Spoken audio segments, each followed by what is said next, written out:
of them when he was on the boat, but the one about this, the desire of Bhaktisiddhanta Saraswati Thakur, to see that this Krishna consciousness is spread, and that's on the order of Lord Chaitanya. And so because of that, it will be done. Right? So then, how then Krishna wants it to unfold, so then Prabhupada is praying that he takes part how Krishna wants that to unfold. Right? Yeah? The BBT purport states, the previous chapters of Srimad Bhagavatam clearly explain that King Yudhisthira intensely desired to demonstrate to the world the supremacy of Krishna, the Supreme Personality of Godhead, and the blessings received by those who surrendered to him. Right? So he wanted to show Krishna's position as the Supreme Lord and get the blessings of those devotees that have surrendered to Krishna. So this is something very great, right?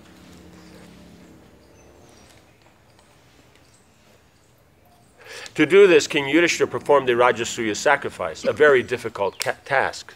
Srila Prabhupada writes in this connection, quote, in the material world, everyone has a particular type of desire to be fulfilled, but one is never able to fulfill his desires to his full satisfaction. But King Yudhisthira, because of his unflinching devotion to Krishna, could fulfill all his desires successfully by the performance of the Rajasuya sacrifice. Right, so, yeah. From the description of the Rajasuya Yajna, it appears that such a function is a great ocean of opulent desires. It is not possible for an ordinary man to cross over such an ocean. Nevertheless, by the grace of Lord Krishna, King Yudhisthira was able to cross over it very easily, and thus he became freed of all anxieties. Yes? Right, so the question is how important it is to fulfill our material desires. Because even with some senior people, not in devotional service, but in their own personal life, they're frustrated. And, it has its own flavor. So how should we aspire for that? Because we see here Yudhisthira both fulfilled, spiritually and material. Yes. But then some we see both unfulfilled, some we see spiritually fulfilled, materially unfulfilled, like that. Yeah, and those that are material fulfilled are spiritually unfulfilled. Yeah, they just basically don't care for spirit. Yeah, but then with time, they're lacking, so then they come knocking on the door like that. It's just a matter of, each one of those, how much time it's going to take. Right. So, point is when we have desire means that there's some need that must be fulfilled. Right? Yeah. So now, when those are fulfilled in connection with something that's real, then there can be some satisfaction. But if it's in connection with something that's unreal, can there be satisfaction? Does that make sense? Because it's not actually connected. Just like, let's say you are really, really hungry. I mean, like seriously hungry. And I take you over to the cotton candy wall and say you can eat as much as you want. Right? You like cotton candy and you can eat so much, but will you be satisfied? No. So that's the whole thing. Or a fish, like the example given. You take the fish, put him on a throne, give him a nice crown, and some people there fanning him, give him a nice Havana cigar. Do the whole thing. Will he be satisfied? No. You probably would have thought he would have preferred a Tiparillo instead of a full cigar, okay? Yeah, but what if he was a bass, right? If he's a bass, he's got a really big mouth. So if he had a Tiparillo, it'd look kind of like a toothpick. So he needs one of those full Havana cigars, right? No? So the point is that even though these things may seem that they'll do, they're not connected with the soul.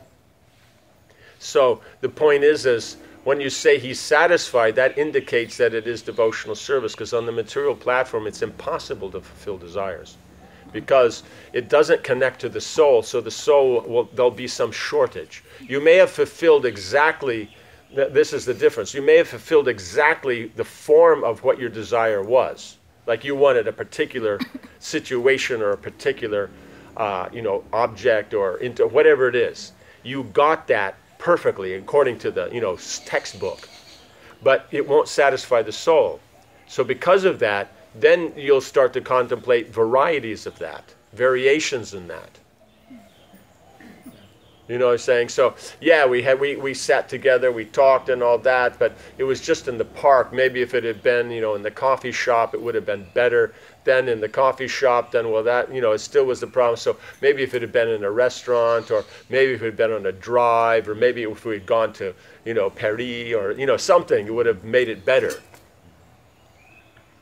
But that's what the mind will do, because you can't satisfy the soul. So even if you do satisfy the external, then you have those who can't even get what they want. You know, they go to the coffee shop, it's closed, you know, like that, you know, so it's like that. You know, they go to the car and there's a boot on their wheel. You know, the whole thing is that, you know, it's just, nothing's working, you know, it's like the, how you say, you know, the perfection of the Schlemazel's day, right? You know, so it's like, you know, nothing works, you know, like that. Why me? You know, like that. Why not? You know, you got someone else in mind, you know? Chosen people. Huh? Chosen people. Yeah, that's saying that. Oh, you're saying it should be the unchosen, right? You know? The chosen. Yeah, so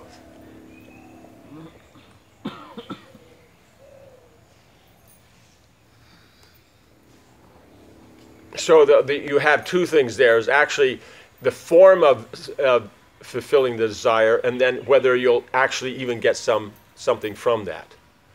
Right? So now the problem comes up is now, as long as we're not fulfilling our desire, there's always the illusion that it could be fulfilled, because we don't have experience.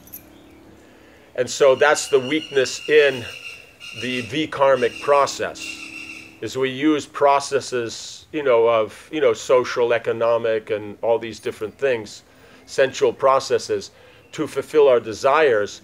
But because they're sinful, then you can't actually even kind of just do the basic fulfillment of desires, right? So then you will, from that, there's also the point is you can never fulfill them, right? So that'll be a problem. So you'll either keep on going in that, hoping you can fulfill, or you'll take up, you know, the gyan and just reject, and you get into the, the impersonal or the Buddhistic kind of thing. So all those positions will be unfavorable for devotional service. That's why the varnashram system's recommended, because since you're following dharma, artha will follow that. You perform the dharma that's correct, then artha will come. And so then, in that context, still knowing about the philosophy, then when you see I'm still not satisfied, then you can give up that desire. Right? So that's just, you could say, the more pleasant of the two paths. Right? But if you have knowledge about that you can't be fulfilled on material platform, and you're not using the Vedic method, and when you see there's no satisfaction, you could possibly then, if, you know, depending upon the position of attachment, there's more karma, more jnana, or like this, then give up that endeavor for material satisfaction, because you see it's the spiritual. And then living a very simple lifestyle, you know, like the brahmachari or vanaprastha, then you could kind of deal, and things would work out for you. So even if it's not, you're still not following the path so well, it means the religious path, you're dealing with less things to be frustrating. You know, so you have more of a realization, and it's just a little bit, just enough to inspire you. But if you function within the grihastha environment, then it'll be overwhelming if you know. Does that make sense? Yeah. So that's why the Vedic recommends the varnashram system. Not that we want or need, it's just that we have to remove the desires. So you see is that, I don't remember where it is, but there's, I think it's Kardama. You could say, the main example of this here. I think there's also in Mahabharata, but he's the one given it. There's that you have material desires, and you know that's not actually the path, and you want to give that up. So therefore, then you accept the path of pravriti, you know, to be engaged in, to come to understanding that there is nothing to gain. You know, same like yayati. And so by going through that, then you understand. But they're going through with knowledge. It's not that by I want these things. The mind wants, I don't need them, but because of the conditioning, then, we kind of got to go with it. So therefore, by taking up the Grihastha ashram and the facilities that it has, and then with this knowledge we apply it, then we know, we can get the results, and we can therefore measure it nicely that it doesn't work. Does that make sense? Yeah. So then, just saying. So then, through the application of mayata, we are applying the things so that we get the miyate, where we see the situation is just untenable, right? So you measure on both, one in the active, one in the passive, and so in this way, then you understand that it's not, and so you see as soon as therefore then he'd gone through the time and that when he had the son. And the son was grown up and then would, take care of the mother. Then he left for the forest. Like that. And so you see that's the process. So that's why the Vedic system has this process like this. Because if there's any desire that needs to be fulfilled, that it can't be removed simply by the process of devotional service and gyan, then it has the aspect of karma in Grihastha ashram to take care of that.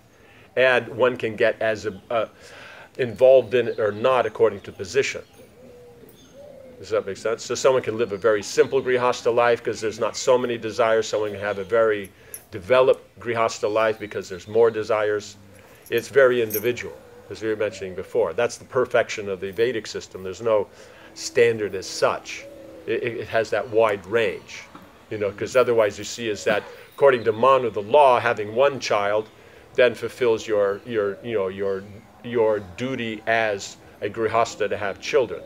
But it also mentions, having up to 10, because people they like kids, so then they have 10. So any range in there, but that doesn't say that, that doesn't mean that Bach was a bad guy because he had 20. Because we see as, Dhritarashtra had 100 sons, and I can't remember how many Vashishta had. He had 100 sons, and what's his other name? Sorry, Daksha, he'd have 10,000 sons, so the point is that it accommodates all that. That's the perfection of it. So there's one principle, but the detail of it, as long as it's in line with the principle in recommended form, then it has all that wide range. So that's why the Vedic system can hold together, is because of that understanding of the conceptual. Then you can accommodate. So you see those who don't understand the concept, they're always a problem in the system. It's always that, it's like, Vandi? I think he was the court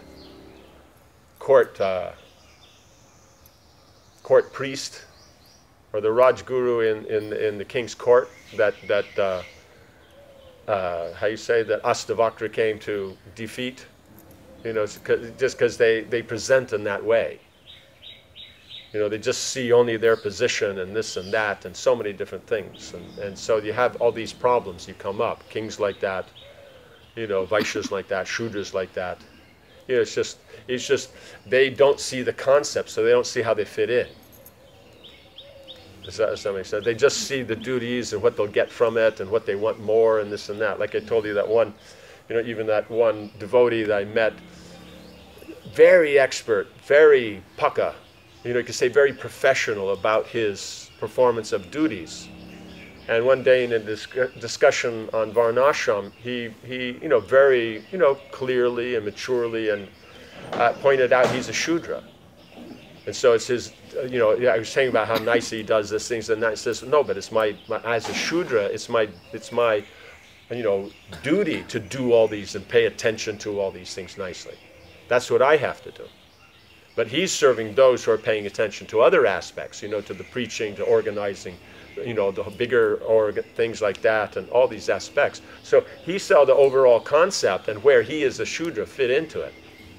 And he was, I've had other devotees say they're Shudras, but they're not so comfortable with it. They say it either out of humility or kind of, yeah, I guess, But he was like, no, I'm a Shudra. He was like, confident that this is his position. He can do this. He can please Krishna and the devotees through this.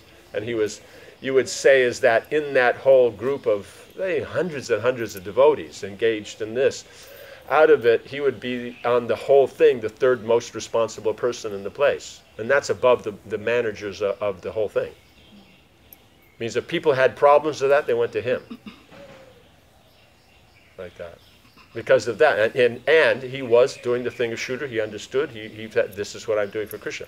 And because of that, he could be so nicely situated in his sadhana, his relationships with devotees and everything like that. So when you understand the concept and where you fit in, then you're comfortable. You know, it's just, oh, I'm a Sudra and then the prestige and that. But if you fit into it, it's like, well, if there's no Shudras, how does anything get done? Right? Well, is that like the saying, too many chiefs, not enough Indians? Like that, you know, nothing gets done, you know. So that's the whole, yeah? Does that work? Good. Maharaj, is it correct that from one life to another life, experiences are carried out? Not that you remember them, you have the samskars. Like that. So then that's why somebody sees a spider and they go, oh wow, look at that. You know, really big eyes and all that, you know, and furry, you know. Okay, in other words, it runs off like that, you know. So it's samskar. So we might you know, have tried out many dharmic ways to fulfill our desires, but still that concept of giving up the experiences of desire is not going. So what? No, but that's just by devotional service. That's the only way to give it up. If you're in the material world, it'll never be given up. It's only by devotion that you can give it up, because you're replacing it with pure devotional service. Does that make sense? So that means that it includes what you want to do in connection to Krishna. That's the only thing that can correct it. So maybe that's the only thing we might have not tried out. That's why so many lifetimes yeah, that means we haven't tried seriously devotion. We haven't tried that full surrender to Krishna as recommended in Gita. And that's why we're here. Because if we've already done that, then we would be there. Yeah. Yes. Can you say that the Varna determines the volume of the material desires that one has? The Varna determines the volume. No, not necessarily. Like that. Means you have, like Maharaja Yudhisthira, does he have any material desires? Mm-hmm. No. He's a Kshatriya. He's an emperor. Mm-hmm. Right? You know, so it doesn't, that doesn't define it. Mm-hmm. You know, like that. So like Vashishta, he basically, you see, very minimal material desire. He's comfortable in his position, so it's not a status or that. He just does. But he has 100 sons. Vishwamitra wants exactly the same position, but he wants the prestige and all the authority and all that, everything like that. But he has no kids. Like that. So that's the whole thing, is each individual soul, where they're situated within the material desires as the combinations as the universal form will allow, then that's the whole point. Except for the Vedic system, you can't deal with that, because the Vedic system accepts the universal form, Brahman, Paramatma, Bhagavan, the material energy, how it works, the three modes of nature. It's the only thing that can deal with this. Right? Anything else is an illusion. It can't. We may say, oh, if we did this or that. It's that we're not accepting our own system. So it's a matter of, you have material desires, therefore you may be placed in that position. But it's not a matter of volume, it's what kind of desires. Does that make sense? And then depending upon your good karma or bad karma, let's say you were a king, you behaved badly. So you need to function in the environment of a king, but because you've misused it, you'll be in a position where you aren't. You know, so then you may be, you know, king of the fishermen or something, you know, like that, you know. So, yeah. There's like, from this, what we read also, that there is some kind of transition period. The detachment comes first, but still there is no taste for the ultimate. Yeah. So but that's why we're engaged in practical services, because then there's something to do. And in that there must be some taste, but it's not the taste that we're talking about. See, it's that if we have any material taste, what is that? You know what I'm saying? It means, where is it coming from? How did we get it? Because of wrong consciousness. Wrong consciousness is there, but how do we experience the taste? What do we have to be involved in to experience the taste? Senses. Active. The senses, they have to be active, but in what way? Just any old way, or according to what the laws of nature say? Okay, we follow it according to the laws of nature, even though we don't know the laws. We may know or not know the laws, but we followed it. And now, having done that, we followed the laws of nature. What are we in touch with? You know, who have we pleased? Right? Krishna, in the form of the control of the universe. In other words, the aspect of the universal form. So the Brahman aspect, Paramatma aspect, like this. We have like that. So being in contact or touch with the Lord in that way, therefore then we have a moment. And we have that taste from that. You understand? So now, but we're frustrated. Why? Because that taste is there. We want that taste. But we don't actually understand how we got that taste. We got that taste by actually doing something that Krishna wanted. But it wasn't on the platform of devotion, but at least the secondary was the way he liked it. Right? So now that being the way we liked it, we can't satisfy ourselves because the soul can't be satisfied by secondary aspects. It's about the primary, about the relationship with Krishna. No? So now when you take that secondary and connect it to Krishna, that's the only way you can actually get a higher taste. Does that make sense? So that's why the system is recommended. Otherwise, we want all these tastes, but we don't realize how we got them. Because you can go through your life and you got a handful of tastes, a handful of moments. You know what I'm saying? Because that's where the samskar, and that creates that samskar. But we think the samskar's from the thing. Yes, because we were out on the boat and out in the bay and it was beautiful and the sun was there and everything was perfect and all this and that. That's why I just felt, you know, so peaceful and so nice. So unless I go on vacation and find a spot like that, I won't be peaceful. No, it's because at that moment you just appreciated and noticed, you know, God's glory in the way of natural beauty. You know, there's no cars, there's no honking, there's no nothing out there, there's no people talking all kinds of nonsense. And for that moment you noticed, wow, this place is not so bad. You know, but that other people are having the exact same thing. Someone's sitting on top of the, you know, a mountain somewhere. Someone's, you know, down at the beach. Someone's, you know, in their backyard. You know, like that. Someone's just looking at a book with pictures. You know what I'm saying? So they're all getting that because there is that aspect of just they're appreciating Krishna's opulence and not trying to get something from it at that moment. So it is it's selfless. Right? And they're not breaking any of the rules, and they're paying attention, so they get that. So the only way that you can move that forward now into Krishna consciousness is to perform the activities of your nature in line with Krishna. So this idea is no, we have to, you know, get the economics of the society together and get the community together. Only then we can build up the bhakti because, see, people don't come to the temple because they're frustrated because of the economics and that. So only when we get the economics together, people will come to the temple. If that was the case, the whole of Bombay would be there at our temple. We'd need a stadium to get them all in. You know what I'm saying? Because they're making more money than, you know, your average guy in Bombay probably makes, you know, that is doing way better than the average guy doing well anywhere else in the world. Like that. You know what I'm saying? So it's like, you know, but they're not coming. Right? You know, are the Amish coming to the temple? They have a community, and we're going, wow, they have a community. Are the Mormons coming? You know what I'm saying? You know, what about Pondicherry? Did I miss any? I mean, those are the only three I've ever heard devotees quote. Like that. You know what I'm saying? So that's the whole point is that no, it's only when it's done in connection with Krishna will it do. So that's the illusion. As long as we have that taste that this secondary form is actually going to make things successful and give me satisfaction, for that long we will remain unsatisfied. So it's only when we see it connected to Krishna, then it has a meaning.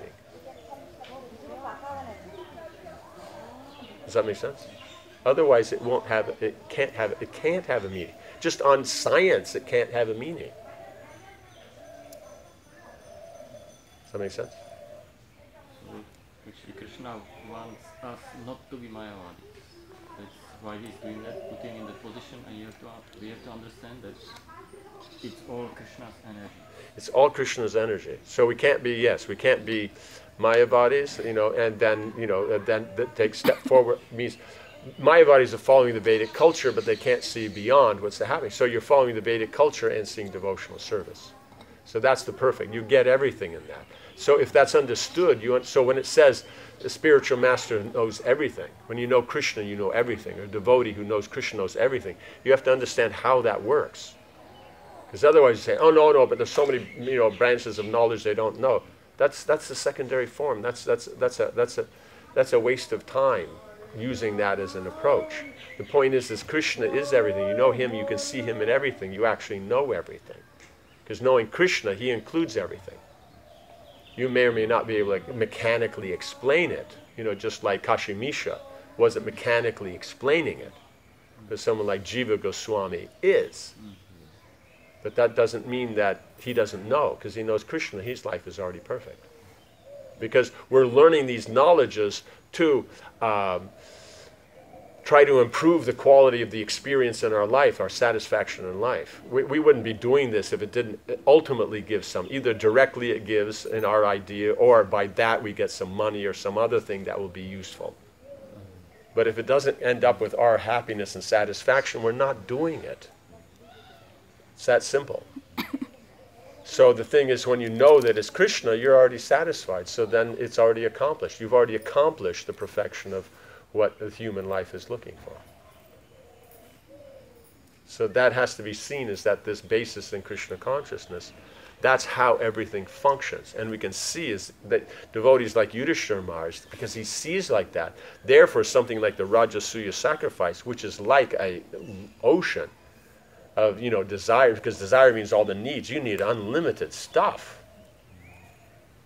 So he was able to get that because of Krishna's grace, because his desires are in line with Krishna. So what's the problem in fulfilling the desire? He has nothing, he's satisfied. He has everything, he's satisfied. Right? Does that make sense? So Sudama Vipra, he had nothing, he's fine with it. He's remembering Krishna. His wife, she's a devotee. She's remembering Krishna, but she's upset that Krishna's devotee doesn't have anything. So to fulfill her desire, then as a devotee's desire, he takes the chipped rice to Krishna. Krishna eats that, right? And then he comes back. He's got opulence greater than Indra. You always notice that Indra gets his mess, and devotees always get more than Indra. It doesn't make it equal. More. Bali Maharaj more than Indra, hit more than Indra, like that. Yeah. So then he functions in that exactly the same. He's just as devotional. It doesn't change. It doesn't change the position. But what it does is that it fulfills the desire of his wife that Krishna's devotee is taken care of nicely. So he can function either, and she's more comfortable because now the service she can render is very nice. So it all works out very well. See, so that's the point. For the devotee, it doesn't matter to say that it depends upon. No, the things that it does depend upon, that the Vedic already says. Because we say, we need community. Where in Varnashram does it say there's no community? Where does it say? So he said, no, but we tried it. It didn't. No, that means he didn't try it. He didn't understand it. Money is there also. It'd be like the third grader looking at the quantum physics book for the postgraduate study, and then saying, well, I tried it, it didn't work. That's the point, is that we have to follow. That's why you follow in the footsteps. We're not in a position to not follow in the footsteps. And those that are in a position that they are so advanced that by our vision they don't need to follow in the footsteps, they always follow in the footsteps. So that's the point, is there is only following the footsteps. Either there's following the footsteps and it's successful, or there's not following and it doesn't. It's not successful. So, yeah, okay. Good.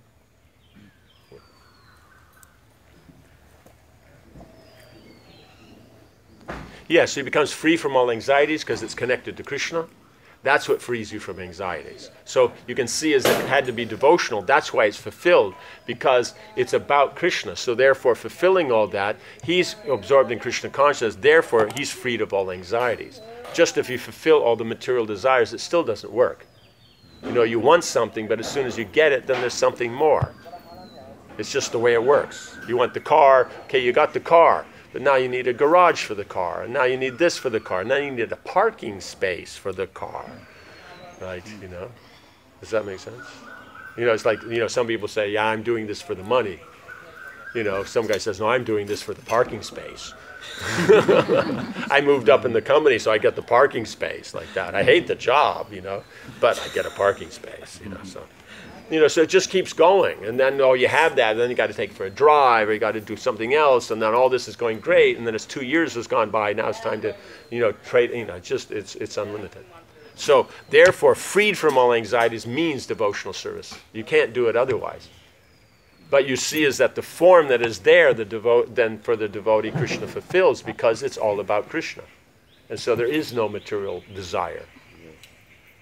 Right? Verses 31 to 40. Duryodhana humiliated. Srila Sukadeva Goswami continued. One day, Duryodhana, so he says, it means it's just 8 days. It's not a worry about chronology or this or that. While observing the riches of King Yudhisthira's palace, felt greatly disturbed by the magnificence of both the Rajasuya sacrifice and its performer, the king, whose life and soul was Lord Achyuta. Because he can't do that. Being a demon, he can't surrender to Krishna. So that means it's something he can't have. And so therefore, he won't be jealous. Because jealous is, well, he's got all that, you know, and I'll be more devotional and get into my sadhana more and surrender more to Krishna. And this way then, does that make sense? So we're not talking about a transcendental competition here. We're talking about, then we'll see, it's envy. Envy means you want to destroy the other's position and take that. Jealousy means they're there, I'll raise myself. So that's how you tell the difference. Like that. They're doing that, so I'll also do that. You know, they got a good position, I'll get a good position. They got money, I'll get that money. But if it's that they got a good position, I'll kick them out of their position and like that, that's envy. And then if you kick them out and don't take it, it's just wasted, then that's, yeah. That's really not nice. Yeah. One is constructive.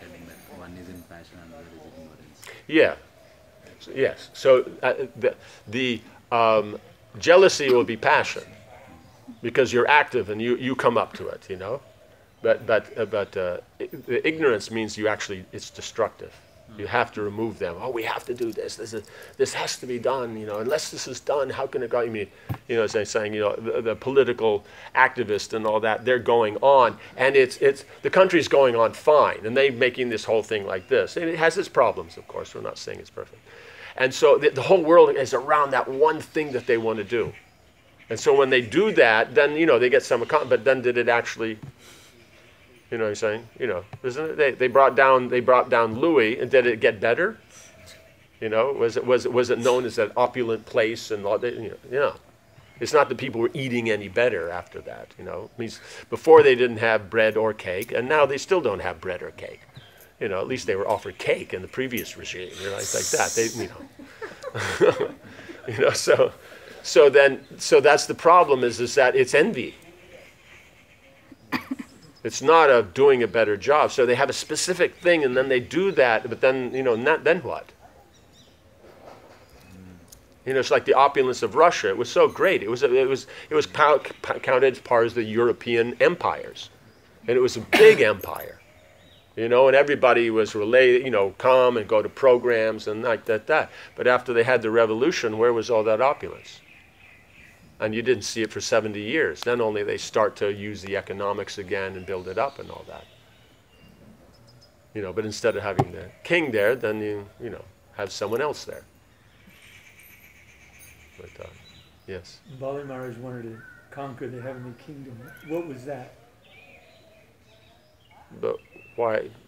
Well, but he means, but how will you use this? Because for the example we're there, because otherwise you have to be careful that you go into the story and then find fault with Bali Maharaj other than, because what was the whole point is that he had a desire to, how you say, control heaven. Right? That's basically everybody wants, Does that make sense?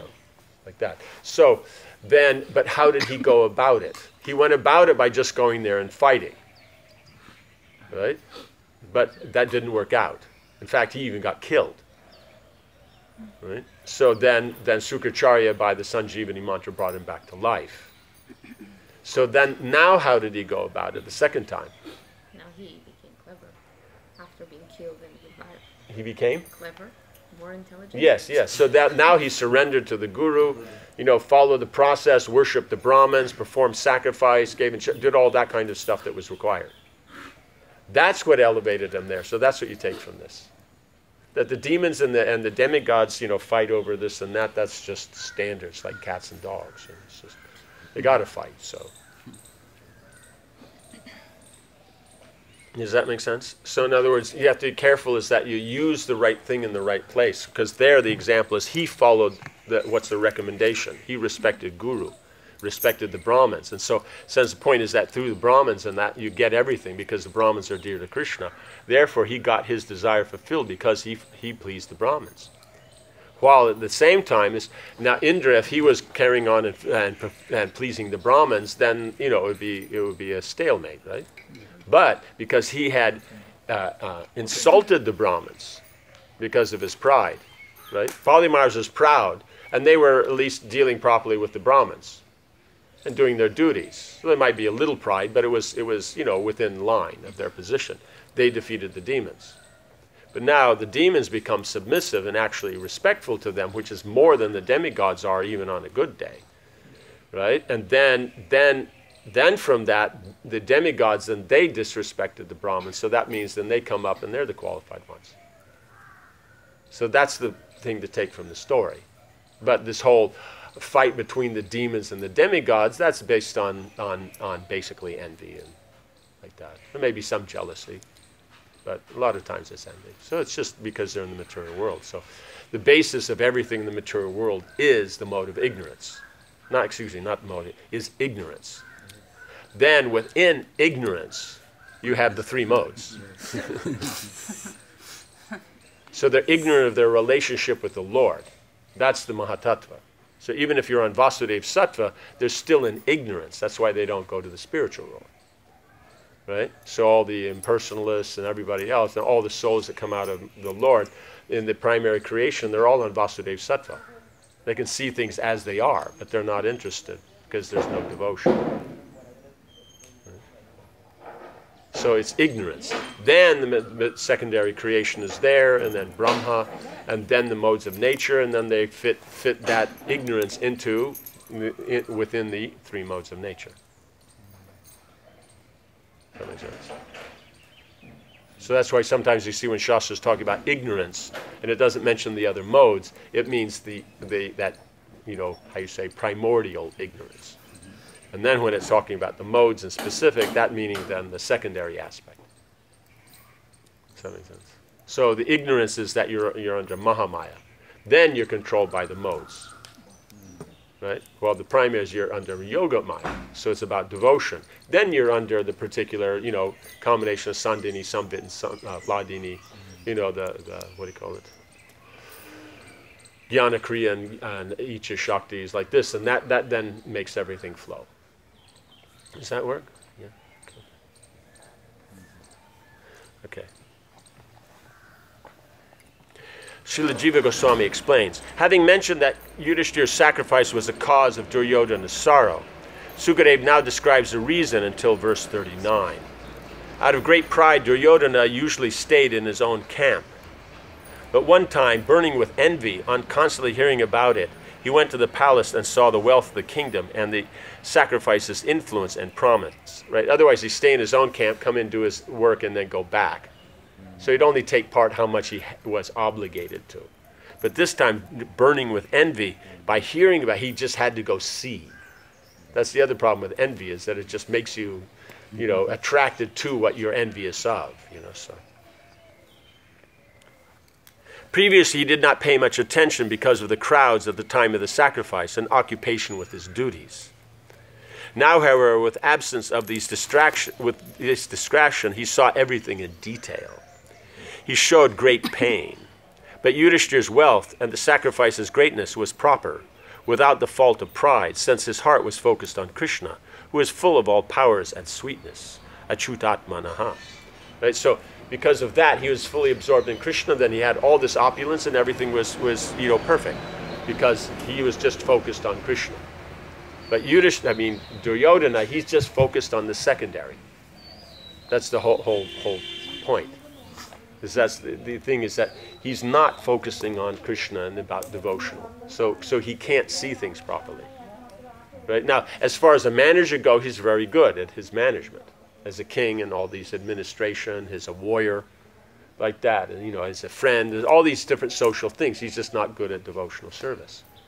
And so because of that, then there's all kinds of problems, because he has material desire.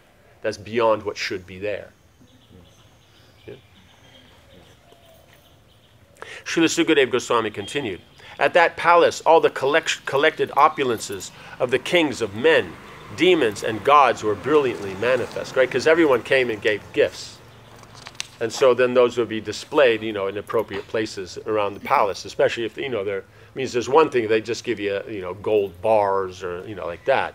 But if they give anything that's made from this, then naturally that's used as part of the palace, part of the furniture. Okay, having been brought there by the cosmic inventor, Maya Danava. It's interesting, cosmic inventor. Yeah. With those riches, Draupadi served her husbands. And Duryodhana, the prince of the Kurus, lamented because he was very much attracted to her, right? She was attracted, so they have her, and they have all that opulence in which she's engaging. So he's thinking he should have her and that opulence. But unless you're pure devotees and all that, then it's not happening. And even if it is, she's already with them. So, sorry. Even though he's very good in following Varnashram Dharma, but at this point it's very weak in that. That's why in the Bhagavatam, 11th canto, we'll come across the point where it makes that if it's devotional, it's pious, and if it's not devotional, it's impious. Because ultimately, all non-devotional activities will end in impiety. Right? Because that's just where. Because otherwise, if it didn't, how do you get Indigopa germs if every living entity comes into the universe as Lord Brahma? And this place is stuffed with living entities. Yeah, and only one of them is Brahma, right? So that's the problem, is that it always degrades because you're going away from Krishna. But when you do go towards Krishna, or in other words, in material piety, but you're only going forward because you're using the secondary, that's supposed to be used for Krishna, properly. But you're not using it for Krishna, you're using it for yourself. So it can't get you out of the material world. It can take you up to the position of Brahma, and then back down again to the Indigopa. It'll just keep going around in that cycle. Because you're only dealing with the secondary. While when you deal with the primary, then it's about Krishna, so the whole universe being Krishna and connected to Krishna. Then you're using everything for his satisfaction. So technically you're situated on the spiritual platform. You may be by location in the material world, but actually you're situated in the spiritual world. That's the thing that's inconceivable, is that you can simultaneously be in the material and spiritual world at the same time. Right? So, yeah.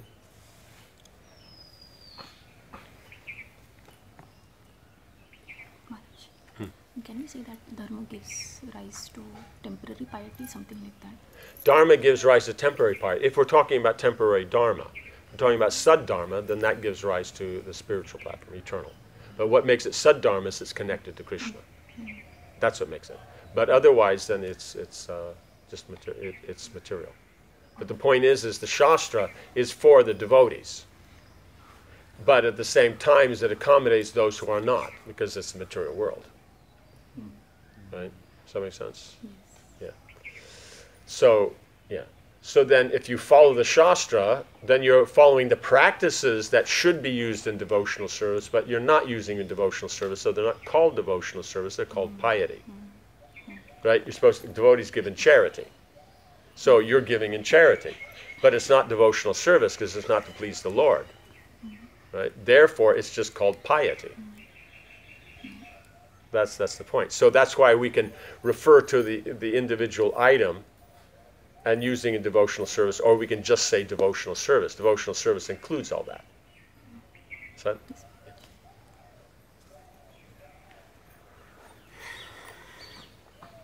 Lord Madhupati's thousands of queens were also staying in the palace. Right? So this is what's going to make for the great laugh. Their feet moved slowly, weighed down by their hips, and the bells on their feet tinkled charmingly. Their waists were very slender. Yeah, you know how to say. Yeah, the feet move slowly. Like you see elephants or swans. They don't move quickly when they walk. Does that make sense? And they're bigger than what their feet are. You know, so you have that kind of, you know, whatever's the movement. The swan movement is kind of more like this, you know, front, back, and left to right, and the elephant movement is this way. So these are the, so there, you know, it's showing when it's explaining the same thing, but it doesn't. It's just saying it in this way, then but it's bringing out, you know, how you know why it's happening. Otherwise, they just say it, then you know what's going on, and then they're saying, you know, how it's functioning. Like that. It's a poetic way of saying expressive things. Sorry? It's a poetic way of saying. It's a supportive way. Poetic way. Poetic way. But even you say it's like walking the grace, you know, the gait of an elephant, or it's also poetic. It's just bringing out, one is that you know how elephants move, so therefore then you can see that. And now when you bring it out here, then it goes. But here it's just bringing out, is because, you know, the weight of their hips, so they're moving slowly and things like that. Not that they can't move quickly, but they don't need to, so therefore they won't. You know, they're comfortable. They're moving, you know, this is...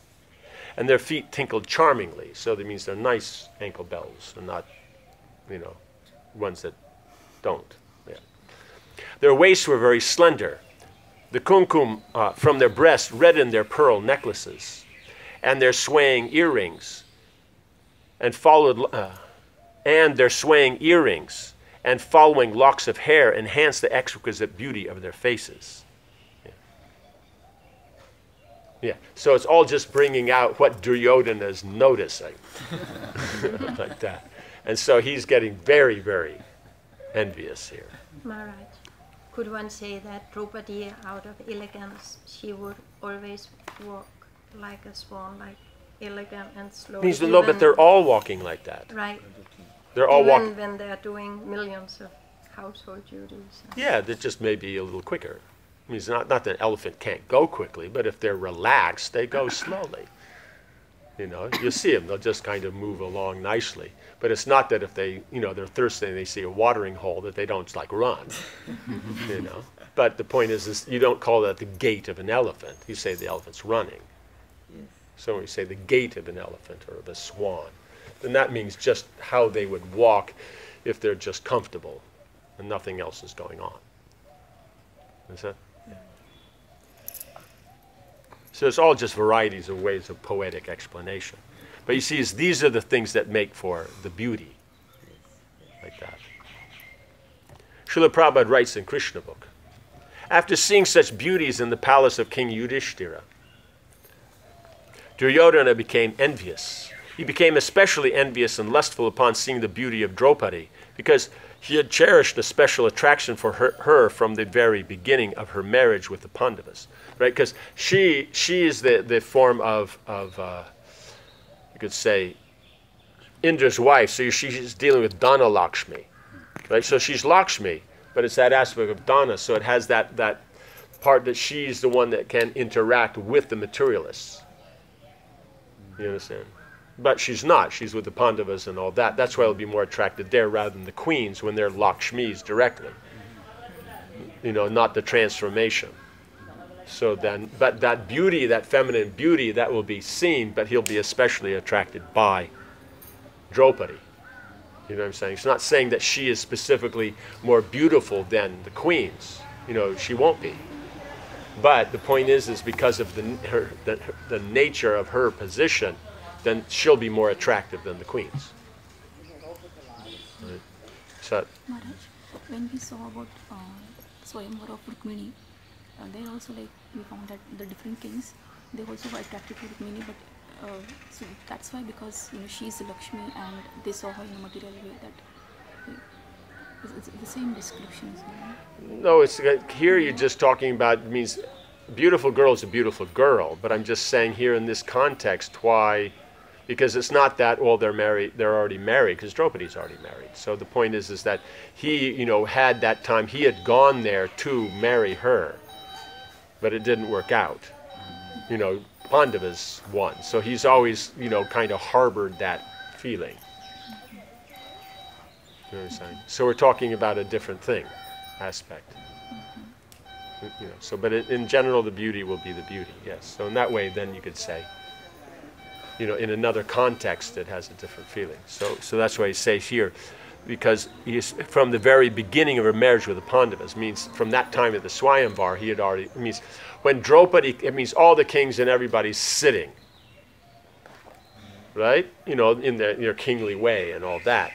And then, you know, the king comes out, you know, Drupad comes out and like this, and then everything begins, and everything starts, you know, and everything's formal, and they're all being kingly, you know, and then once all those kind of preliminaries are finished, then her brother, who is a Dristadumna, he comes out, and then he makes the announcement, a standard announcement, you know, about it's a Swayamvar, so there's going to be some kind of condition or, you know, some way it's going to unfold, right? She has the plate with the garland, but it's not just she's going to walk around and just who she likes. She's going to, because if it's that thing, then they all just sit there and cut their profiles, right? And then when whoever cuts the best profile, they get the garland.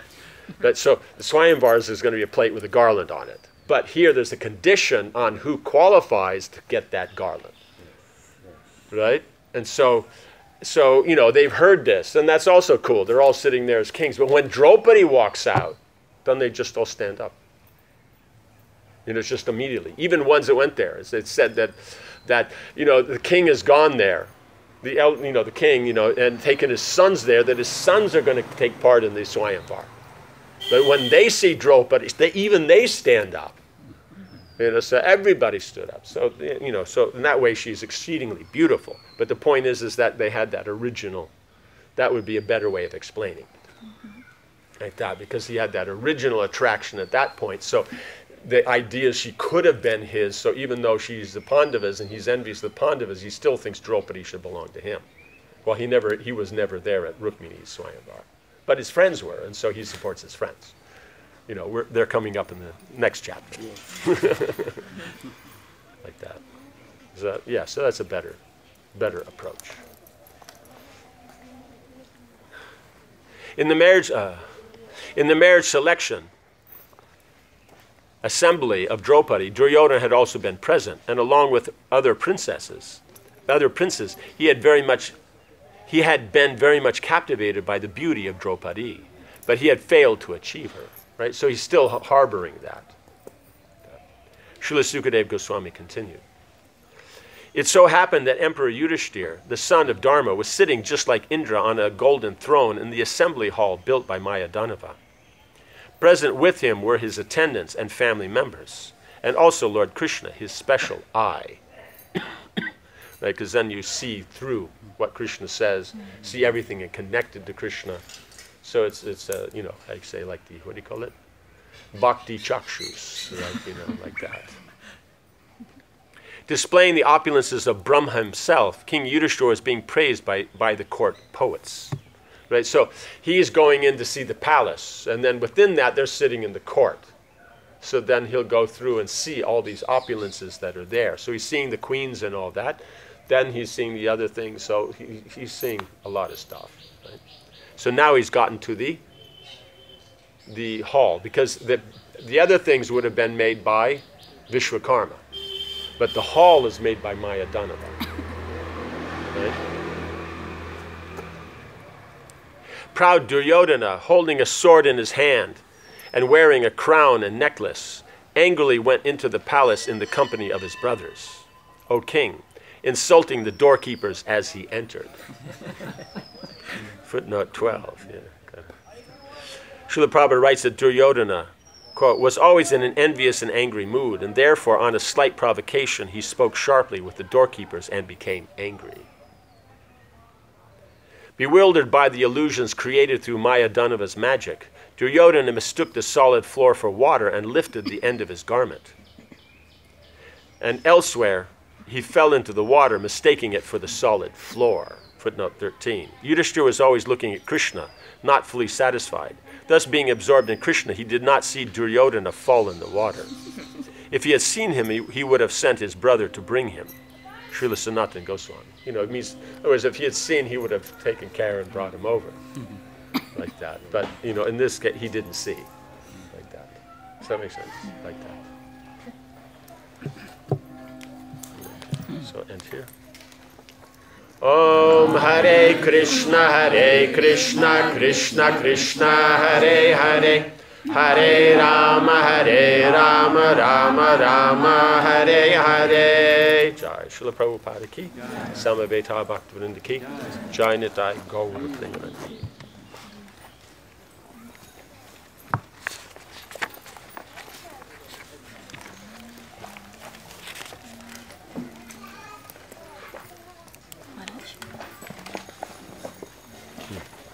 Vasudev Sattva is a situation. Vasudev? Sattva is a situation. Vasudev? Sattva. Sattva. That's what we mentioned. Vasudev. No, we're talking about when the living entities are in the position of Vasudev Sattva. Yeah, so that's a situation. Yeah, it means when they come out, when Krishna breathes out, then all the jivas go into the material energy, but they're still situated. On that transcendental position means that they're not materially contaminated, but it doesn't mean that they don't have the Karana Sharir. So they're on Vasudev Sattva, but they still have the Karana Sharir. That's why they're within the Mahatattva. That's why they're within the glands. So they're there. They can see themselves and everything, but the problem is that they don't see it in connection with Krishna. Like that. This garland is from?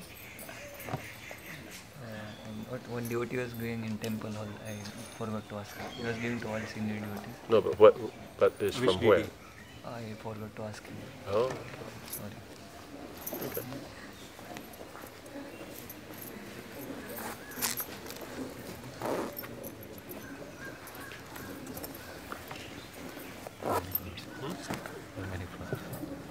Yeah, no, but I'm taking them out.